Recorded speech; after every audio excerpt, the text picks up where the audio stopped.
One of the most common questions I get on all my emails is, I've got a friend from the East Coast or overseas, they want to catch a fish, they don't know where to go, or here today, I'm taking you to a spot where you will catch fish. I've got Jacko, you're from the East Coast, and I brought you to one of my favourite little spots, the Fremantle Traffic Bridge.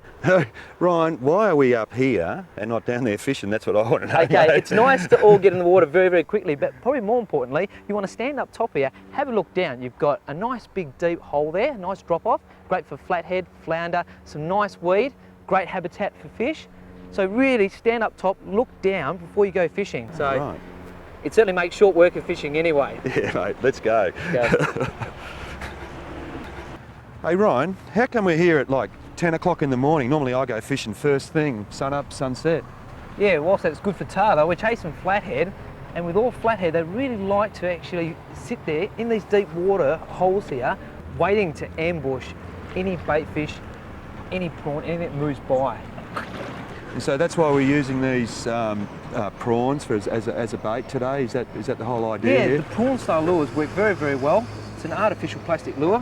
They're very resilient. The blowies can't chew them. They've got that nice kicking action when you're jigging through the water, and flathead love them. So I reckon we get out there now, whilst that tide's incoming now. Yeah, mate, it's looking a bit late in the day for me. All right, eh? Let's have a cast. But just out here somewhere, you reckon, Yeah, mate? just along that drop off right there, Jacko. Oh, yeah. Don't have to cast out too far, just where that sand and the weed meets.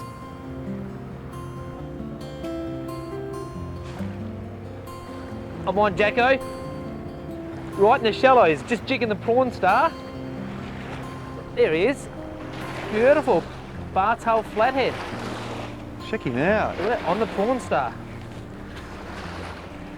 Not an overly big fish, but still a good fish, more to the point. Okay, oh, he's biting down, he wants to go. Come on. There he goes. There he goes. Hope you'll get some bigger ones. Come on, Jacko. So you really reckon the technique's super important, do you? I think so. I mean, these fish are sitting there in the sand, waiting to ambush anything that moves through. So if your lure looks lazy, I don't think it's going to hit it. It has to look alive. When you hook up, do you actually hook up hard, or do you actually just softly hook into the fish? No, with a flathead, if you look at their mouth structure, yes, it's quite hard on the outside, but soft on the inside. So no, ideally I like to make sure it's obviously the lure set in the fish, but don't go too hard. Just a sort of a light to medium set drag. I've just paused it, Jacko. There's a flathead just behind the jig. Watch this. Come on, hit it, hit it. You got him. Look at him. He's nailed it. Look at that, right in front of his nose. Let him go. Right in the shallows. He's not a big fish, I think. No, he's not a big I fish. didn't believe you, Ryan. I didn't think there was any fish here, mate. How is that, mate? Hey? Jigged it. It's an important thing. If you're jigging the prawn star and the flathead comes up to it and stops and pauses, you pause. It's waiting for it to react again. So as soon as you jig it the second time, generally they'll nail it. There you go. What a pretty looking little fish. Look at that. What sort of flathead's that? That's a bar-tail flathead. Oh, because of these. Yeah, just the tail there. It's got the coloration. It's only a small fish, but still, it's a fish. Oh, I'm amazed. I really am amazed. I didn't think we'd catch anything. That's fantastic, Ryan. Now that tide's just starting to turn now. Right. And I think in the next hour or so we're going to get some more fish. So we'll get this fish back. But yeah, look at that. Nailed that prawn star. Mate. Yeah, All he right, did we'll too. get the hooks He's out. hungry.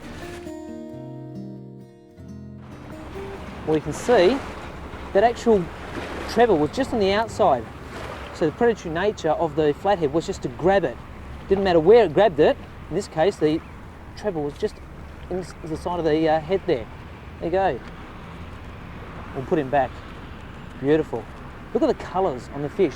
They blend in very, very well when they sit into the sand or the rocks, ready to pounce into any bait fish that goes by. We'll put this one back in. Come on, mate. He's just sitting there on the sand, he's sulking. There he goes. These are great. It's actually from your home state in Queensland, prawn star jigs. So what's the technique with these, Ryan? You seem to be able to... Oh, what's that? Oh no, I'm snagged up. You tell me about the technique about these, because you seem to be able to do it a little bit better than me. You get them going straight away and the fish seem to follow it up. Right, a lot of people actually move these way too fast. You cast out, you let it sink down, ideally where the sand and the weed meet. And when it sinks down to the bottom there, just give it a slight wind jig, and as it's jigging through the water, the tail action just means it moves through the water like a prawn, and it's very important not to go too fast. So wind, jig, pause, wind, jig, pause. That particular last fish I got on this, it's actually stationary, so important not to go too fast. You're not winding in a lure, you're jigging a prawn star. So what about all this, like the weed that you get on the lures? Is it, you should really get rid of it, shouldn't you? Otherwise the fish won't fall for it? Or? That's right, any weed at all, get it off your trebles. Obviously the flathead are here hanging around the weed, but unfortunately that will put the fish off from hitting your jigs. So it's important, yeah, cast near the weed, but don't leave weed on your jigs. All right, I'm going to get into it again. Okay, just around that deep drop off there. Oh yeah, I think just they're in holding there. up there, mate. All right. Hey Ryan, you know, I reckon Macca and PJ and Harry, they'd be sitting back there on that boat and they'd be wondering to themselves, the size really matter, mate. Oh, definitely, size does matter. If it's too big, not good. Too small, definitely no good. And in between the medium size, excellent. Oh yeah. And mate, can you eat that? I don't know what you guys eat over there, but I ain't touching it. Are you in, mate?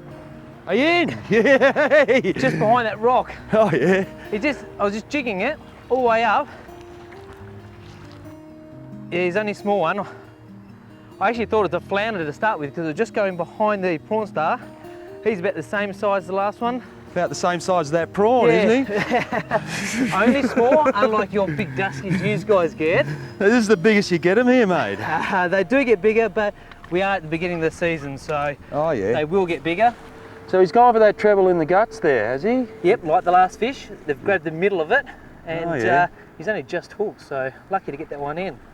Beautiful fish, not legal. Legal size is 30 centimetres, so this one's going to have to go back. Oh, that's good, Ryan. Well done, mate. Oh, well, Ryan, well, you haven't caught a lot of fish, but at least it shows you can come to a place like this, in the middle of the city, catch a few fish, easy as that. Well, that's it. I've really sort of highlighted what I was trying to say before, is that you can bring someone down there. Look, it's not a huge fish, but you can bring kids, friends, family, interstaters, and still catch a fish, so. And have a lot of fun too. It's been a great day, mate. Excellent, no worries. My pleasure. And there is a lot bigger fish here, so it is at the beginning of the season, so they will get bigger. So next trip back, mate. Okay, mate. Let's get it back in.